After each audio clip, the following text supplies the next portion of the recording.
Hi everyone, welcome to the Ravit Show. It is such a pleasure to have one of the greatest leaders in the data and AI space, Tendu, who's the CTO at Precisely. Tendu, welcome to the Ravit Show. It's such a pleasure to have you. I'm very excited to discuss various topics with you today around data integrity, around 2024 predictions in data and AI, and much more. But once again, welcome to the Ravit Show. Thank you, Ravit. It's a pleasure to be here. Thank you for inviting me. Always a pleasure chatting with you, Tendu. And I've followed you for a while now, and definitely love all the insights that you share. But just for our audience, would you like to introduce yourself and just let them know a little about as a CTO at Precisely, what do you do? Sure. Hi, everyone. It's great to be here. I follow Ravit also, and all the great work that he's doing as an ambassador of data and AI and informing everybody in the community. I'm currently Chief Technology Officer at Precisely. For those of you who are not familiar with Precisely, we are the data integrity leader and delivering software and data products as well as strategic services to make sure that you can trust your data. Your data can be delivered with maximum accuracy, consistency, as well as with context. Precisely is doing business in over 100 plus countries, and 99 of Fortune 100 are our customers. And in my role as the CTO, I'm responsible for driving technology vision, expansion strategies, and innovation for Precisely's growth. And to be honest, I can see all the growth that we've seen in the last few years for Precisely, Tendu. So definitely well done. I met a lot of people from Precisely and the complete team as well at AWS reInvent last year in November, and such great announcements that were made then. I'm excited for 2024. But just on this note itself, I know you've been a notable voice in the industry on the importance of data integrity when training and effectively using AI tools. Do you have any thoughts, and can you tell me more about the role of trusted data for successful AI usage?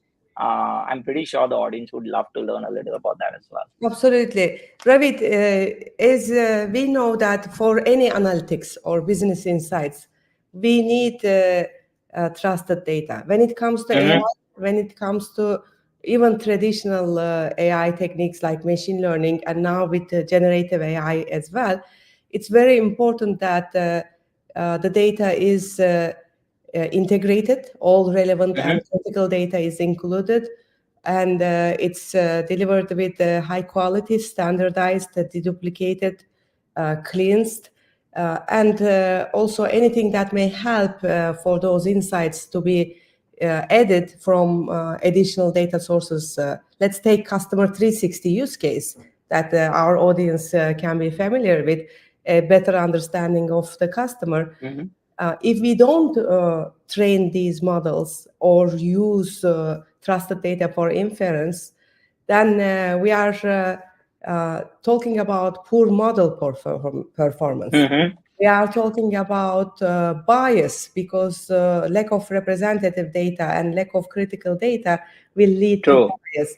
We are talking about inaccurate predictions, because we don't have that customer base represented in the right way with all demographics, for example, included, or all types of product usages included from that customers.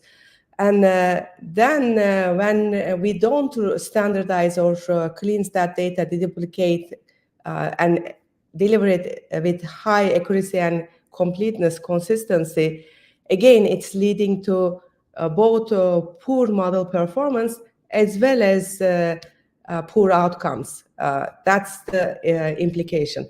And still, we see all these percentages. I don't know, you and I have been in this business, for me, at least 25 plus years in software and data space. Exactly. We have been talking about data preparation taking 40 to 80% for ages, right?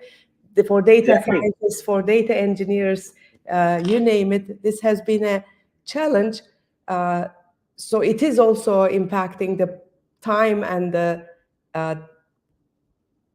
optimizations that we can do with the models, because we are spending so much time on these. So a good representation of data is critical.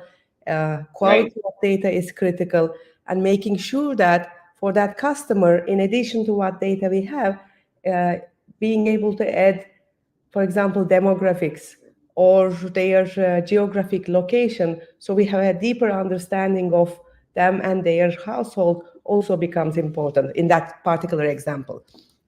No, I love it, and these are great insights. Thanks for sharing that, Tendu.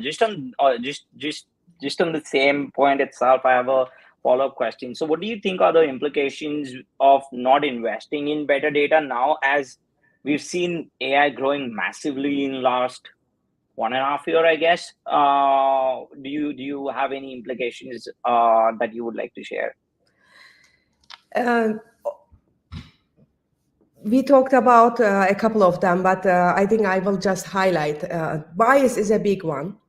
Big one, true. And we have seen in summer, for example, many headlines related to this, with especially with image and video recognition, when underrepresented groups were not used in the training of these models with race and also with gender, then your results are very, very biased.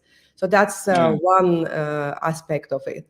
And then the second aspect is lack of accuracy. Lack of accuracy both from a outcome perspective, as well as directly impacting your business, accuracy of models and accuracy of outcomes. We have seen one of the major real estate platforms recently on the news that they had estimated 3 billion losses due to AI inaccuracies and predictions made completely inaccurate for valuation of homes. And this impacted their stock price and so on. These are some publicly known examples that I am giving. And then the third one is really not being as competitive enough. That additional context that you can bring to understanding your customer, understanding your supply chain, understanding your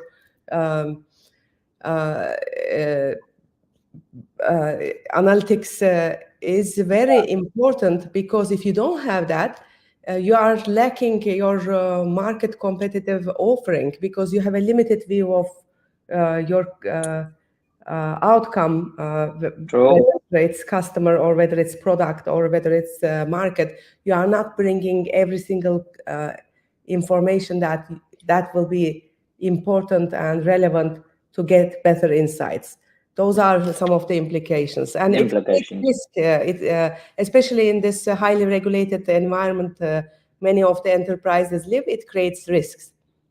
It definitely creates a lot of risk. Do you also think, Tendu, that AI is still yet to be that mature? Like, we are getting there, but it will take a little while, because a lot of enterprises, companies, a lot of enterprise leaders that I speak to, they're like, okay, we want to have something around AI, but when, they reach out to solution architects, or they reach out to, companies, they always have a feedback that there's a lot more that could be done, instead of just having a chatbot which can be called as, oh, we have something around AI. Any thoughts around that, Tendu? Ravit, you touched on such an important point here. It is it's interesting to see, when we were talking about ESG, environment, social and governance in the last couple of years, we started seeing greenwashing and companies just doing things to be in the loop. And then the AI hit the same way, and we started seeing every single company putting a chatbot, and which chatbots have been there, right? Natural language processing have been there for a while, and making themselves AI companies. True. AI has been there for decades. for 40 years. Exactly. And there's so much investment that has happened from the scientists, from the models performance perspective, from processors side to be able to process this much data, and then the big data wave definitely helped bringing all data so that we can train these models, right? This has been multiple decades of work coming to life, and ChatGPT made it accessible and easily understandable by everyone as an application. So we are seeing that. In terms of the maturity of this, I think one of the benefits we are seeing, AI has been more on the data science teams or technical teams side till now.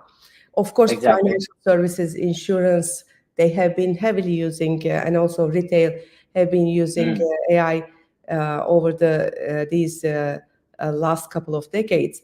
However, it has been more on technical teams. Now, for every single company, it became the C-level conversation, board level conversation. I expect that we are going to see this growing because the conversation is shifting to the business side of the house and the C-level side of the house. And I think that in 2024, still a lot of initiatives will be focused on back office and front office optimizations and efficiencies, lots of exploration there. People are trying to figure out, organizations are trying to figure out how they can leverage and benefit and optimize some of the operations. And I think some of the companies will start investing more on the what can we offer as new products and services, how generative AI can help with creating new offerings, and that those will be differentiating themselves in the long run.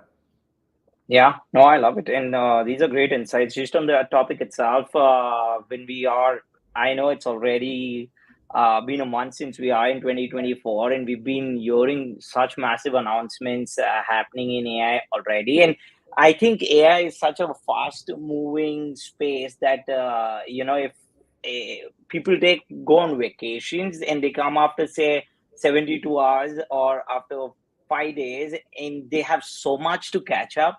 Yes. But I'm pretty sure there might be, 3 or 4 themes that would stand out in 2024. What are your predictions? Do you have any thoughts around 2024 around the AI space that you would like to share, Tendu? Sure. I think number one, we talked about it is going to be AI will be mainstream for every organization.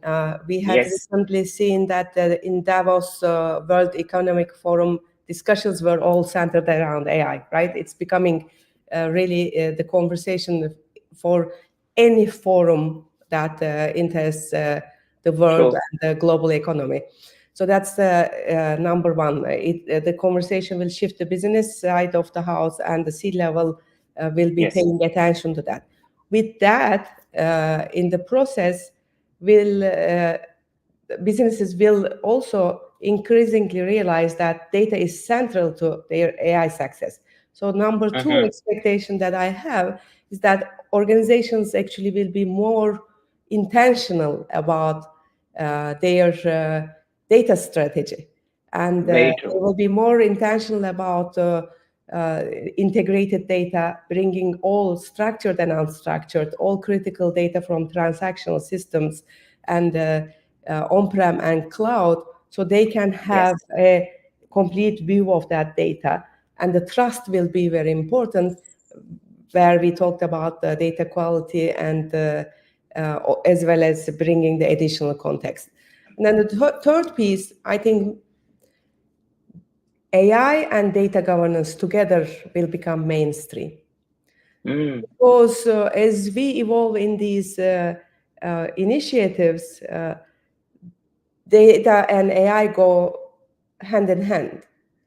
And when it comes to the reliability of the AI systems, ability to really track the lineage of the data on which the AI operates, ensuring the compliance of generative AI output and transparency are going to be critical for ensuring the accuracy and building that competitive advantage that companies are looking for. So we will see more focus on the governance of data and AI together.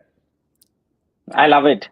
These are such important points that you mentioned, Tendu, and thanks for getting into the details of it. I love to obviously always learn and get more into the weeds of the data and AI, how it's gonna work, and how much you kind of shared everything that I wanted to hear. And to be honest, when it comes to AI, like that's what enterprise leaders also trying to realize, that do we have the right data first? Let's focus on that, and then we can get into something where AI kind of makes sense for us. Talk about data strategy, data integration, which kind of plays a very important role for all the enterprises out there, because you need to be sorted there and then think about AI and how you can progress on that front.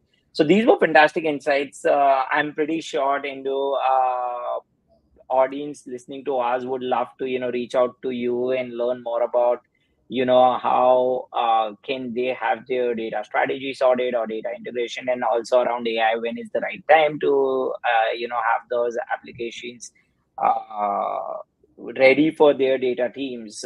If they want to reach out to you, which is the best place? Where can they reach out and learn more about it? LinkedIn is the best place. They can connect or follow me, and I'll be happy to answer if they have any questions. Okay, that's fantastic. So everyone joining us today, you can reach out to Tendu on LinkedIn.